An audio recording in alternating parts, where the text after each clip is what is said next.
Chapter 5, The Report. By lunchtime the next day, Nick had a bad feeling in the pit of his stomach. Seventh period was coming. He was going to have to stand up in front of Mrs. Granger's class. The eyes of everyone in the class would be glued to his face. And Mrs. Granger's eyes would be cranked up to maximum punch power. He looked over his notes again and again. The first English dictionary, The Growth of the English Language, William Shakespeare, words from French and German, new words, old words, new inventions, Anglo-Saxon words, Latin and Greek roots, American English. It all became a big jumble in his mind. In his grand plan from the night before, in the harsh fluorescent light of the school day, it seemed impossible. What is it with the clocks in school? When you're planning to go to the carnival after school, the clocks in every class practically run backward, and the school day lasts for about 3 weeks. But if you have to go to the barber shop or go shopping for clothes after school, zip, the whole day is over before you can blink. And today, after lunch, periods 5 and 6 went by in 2 ticks.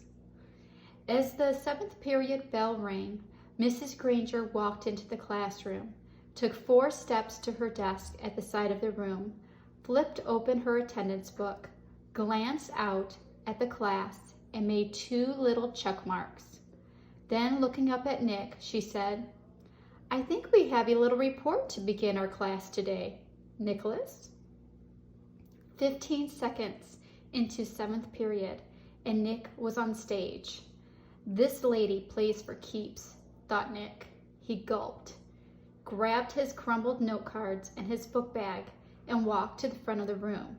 He stood next to the giant dictionary on its little table, and Mrs. Granger walked to the back of the classroom and sat primly on a tall stool next to the bookcases.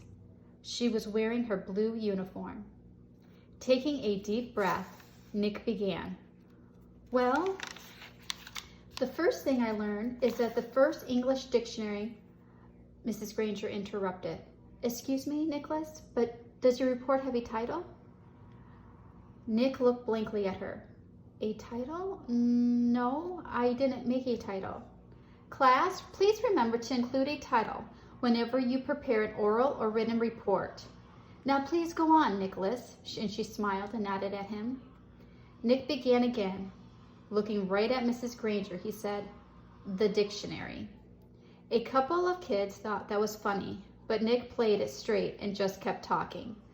"A lot of people think that the first English dictionary was put together in the 1700s by a man named Samuel Johnson. He lived in London, England. He was real smart and he wrote a lot of books, and he wanted all the other smart people to have a good dictionary to use, so he made one. But there were other dictionaries before his. The thing that was different about Johnson's dictionary was its size, first of all. He had over 43,000 words in it." The class made a bunch of noise at this big number. Ooh, and wow, and stuff like that, and Nick lost his concentration. He glanced up at Mrs. Granger, expecting to see those eyes drilling a hole in him. But they weren't. They were almost friendly, in a teachery kind of way. She shushed the class and said, "Go on, Nicholas. That is a fine beginning." Nick almost smiled, but he saw all the kids staring at him, so he gripped his note cards even tighter and jumped back in. The other thing that Samuel Johnson did that was special was to choose the words he thought were most important, and then give lots of examples showing how the words got used by people. For example, he showed how the word take could be used in 113 different ways. Nick's report went on smoothly for 12 minutes. Nick was surprised at how easy it was to stand there and talk about this stuff.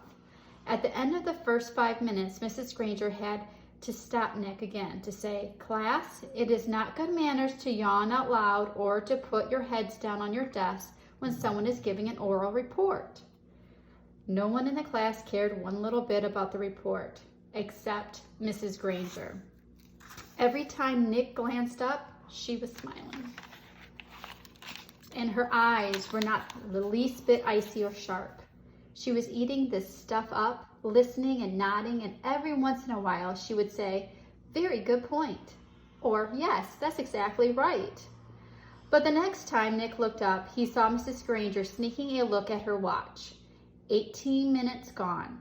Maybe his idea was going to work after all. Time for phase 2. Reaching into his book bag, Nick pulled out the red dictionary he had brought from home, the one most of the kids had, the one Mrs. Granger said they should use. Nick said, "This is the dictionary that I use at home for my vocabulary work, and I opened it up last night to the very front, and right there I found out a lot about how the dictionary was made, right in this book. So I thought some of the ideas would be good as part of my report. It says here," Nicholas? Nick looked up. Mrs. Granger got off her tall stool, and its wooden legs made a screech on the linoleum. Kids snapped to attention, and the class was alert again. Mrs. Granger smiled, raised her eyebrows, and pointed at her watch. "Nicholas, I think the class should read that at home themselves." Now, John's hand was up in the air, and at Mrs. Granger's nod, he said, "But I don't have that dictionary at home, Mrs. Granger." "I have the blue one," and several other kids immediately said, "Me too." Mrs. Granger tried not to show that she was annoyed. "Very well, Nick, but it shouldn't take too long. We have other things to do today."